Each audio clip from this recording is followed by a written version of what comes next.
Hello and welcome to the first episode of What We Do With Our Money. We are hosts Colton Hall and Ben McCann. Ben, thanks for joining the show. Excited to do this one. I think this is a great idea. I'm excited that you gave me the opportunity to kind of jump on this, and it should be really fun. I agree. I think there's a lot of different things that, I think we're going to say this throughout the podcast, probably too many times, but we're not experts. Really, the whole point of the podcast is to bring a different perspective on kind of not only what we do with our money, but what other experts do that are actually experts.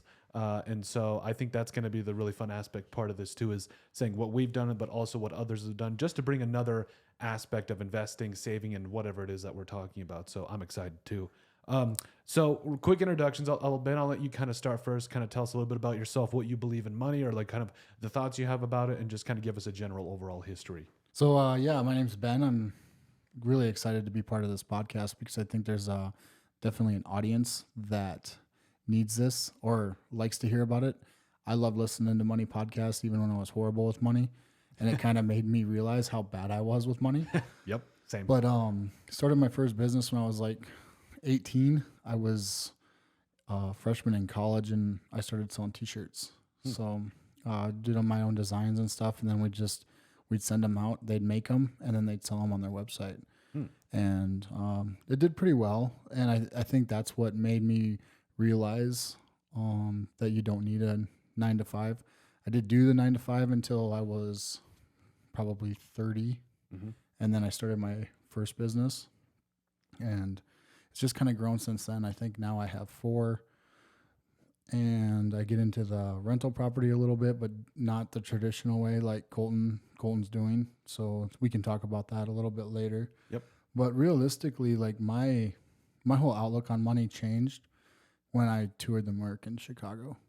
Like I was doing pretty well. I was making good money, and then I toured the Merc, and I was like, I can make way more money.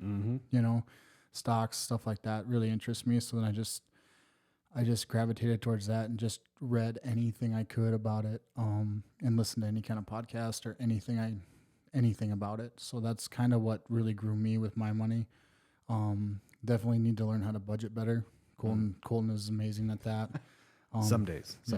But I'm excited for this podcast because I feel like I'm going to learn too, and it's going to be kind of a cool journey. Yeah, I agree. I'm really excited too. And I think I definitely followed the similar path. I wasn't an only child, but we were kind of a middle class family. We weren't poor. I grew up in Custer, South Dakota, and I pretty much had a normal childhood.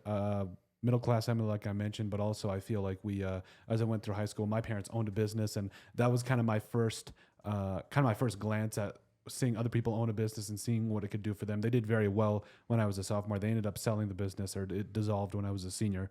But that was kind of something I realized out firsthand, is like the people that own businesses, they have a lot more benefits. They can make a lot more money. They can do a lot more different things. They have more freedom of their time with some different things. And so as I got a little older, went to college and all that, was lucky enough to play college football up in Aberdeen for 4 years, and really worked very hard, working multiple different jobs. And I remember thinking to myself, there's got to be a lot more simpler ways to do this during a lot of it. But also a lot of it was just like, hey, put your head down and get moving. So, and then after I got out of college, my fiance, my girlfriend, fiance, and now wife would always talk about like investing. And she was way smarter than me. She knows that to this day. Everybody knows that to this day. If anybody talks to me, my wife is mountains smarter than me. But I remember her mentioning it, and also my brother mentioning the idea of rental properties and kind of what they could do for creating generational wealth and all that. And so fast forward to, worked a couple of jobs, now starting our own company here with First Amendment Media. And I bought my first rental property, the traditional way, quote unquote, in June. We closed on that in June. It's been a good couple of months. And that's the thing about we'll cover on this podcast, is it's a long-term game, especially with rental properties. And so, I feel like going through college and experiencing some of those different things in terms of working those 9 to 5s, like you mentioned, Ben, and not making a lot of money. I was making $25,000 a year working for the news and all that. And also, and then with even small town newspapers, went to a different company there, was selling advertising, which helped me out a lot, I feel like, because it got me used to hearing no a lot. Took you out of your shell. Yeah, definitely out of my comfort zone. And my I would say my perception of money changed when I signed my first loan for my truck.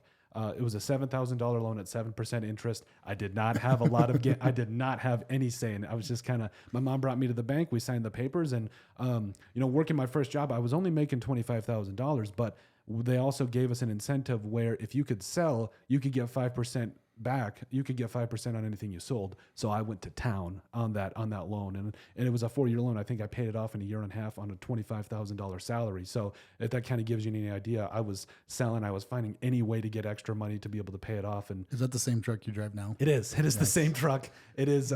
It's a little rusty, but she's reliable, and she starts pretty much every time. And she's been pretty good to me. So no, I think that, and you mentioned budgeting.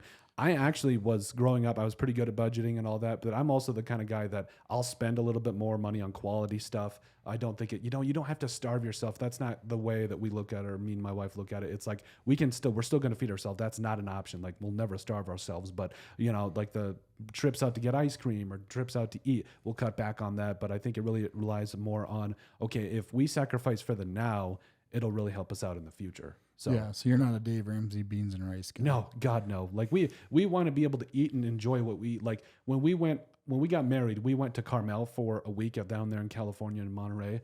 And the nice thing about it was her dad paid for most of the wedding. So I had this stockpile. I had like 12 grand that I had saved up for years.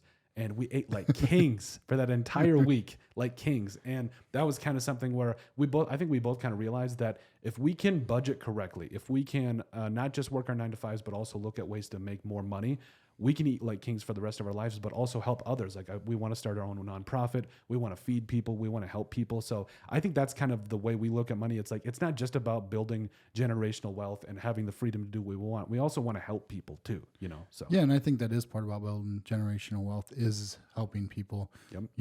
I don't think you can build generational wealth without helping someone. Yep.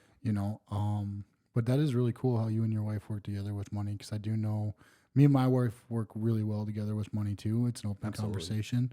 And I think that you almost need to, especially with your significant other, because that is such a problem.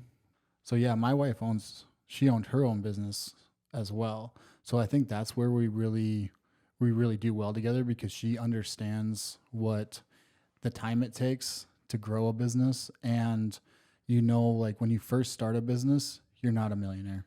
Like, it is rough the first for a while. There's definitely times where you just put your head down and you just got to go. And there's times where you just want to throw your hands up and just be done. But I am glad, because she was been my like support person too. Like when I was ready to throw my hands up and just be like, I can't do it. Mm-hmm. She was always, yeah, you can. Yeah, you can. Just go back to work. Mm-hmm. It's like, well, yeah, I can do it. Yeah. So that meant a lot that she believed in me, and she kept me going, and she understood, like, I'd roll in at 4:00 in the morning, sleep for 2 hours, and go right back out. And mm-hmm. she understood it, and she helped so much with when we first did that. Mm-hmm. That she took the kids to school. She made sure that everything was, dinner was on the table, and she was still working at the time too. So it wasn't like she was just sitting at home not doing anything. She was working and doing that. So, I mean, she really did make it possible that we are where we're at right now. And yeah, I was pretty lucky to have that for sure. Dude, that's awesome, because like you talk about like husband and wife there. It's like, that is team by team. Like, you handle this, I'll handle this. And you just know the other person is going to handle it. Like, you don't even have to worry about it, So that's awesome, because you guys are definitely not like a regular couple. When you think about, most couples, I'm not gonna generalize here, but I feel like most couples have somebody that's either a spender and a saver, or somebody that's a spender and the other person's a saver. And so a lot of those things kind of clash, but it seems like you guys at least have that mindset of like, hey, we can build something here. We can do something different that not a lot of people do. We have a really weird mindset, I'll be honest. Like you said, I'm definitely about quality. I will buy a little bit more expensive stuff. And I would buy things like off a whim. And my wife would just like kind of look at me. She'd let me do it, mm-hmm. but she'd give me that look. And it was just, but now I've been more patient. So like if I'm going to buy something, I wait a week. If it's over a certain amount, mm-hmm. I wait a week. Okay. I put it in the cart, and I just sit there. And if I go back to that cart and look at it like 3 or 4 times, I'll be like, okay, You want this. You yes, need I want it. I need it or something. I've even been doing that with my businesses. Like there's certain things obviously you need. Like when we said we were going to start this, we needed podcast stuff. So we bought podcast stuff, you know, but there's things that I'm like, I need that. Yeah. And then a week later, it's like, I totally forget I even needed it. Exactly. So, but we're trying to knock down the walls with this podcast and kind of give everybody more information from experts that aren't us, because we are not experts. We'll say that multiple times. But definitely what we do. And like I said before, I'm excited to learn about this. And I think that just everybody will get a little bit more knowledge through the whole thing, through the whole process.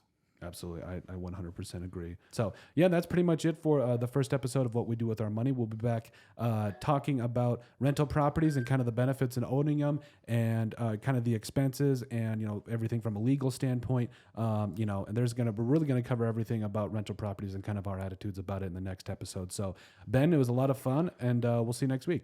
Sounds good. I'm excited for this. Me too. Awesome. Thanks, guys, for listening.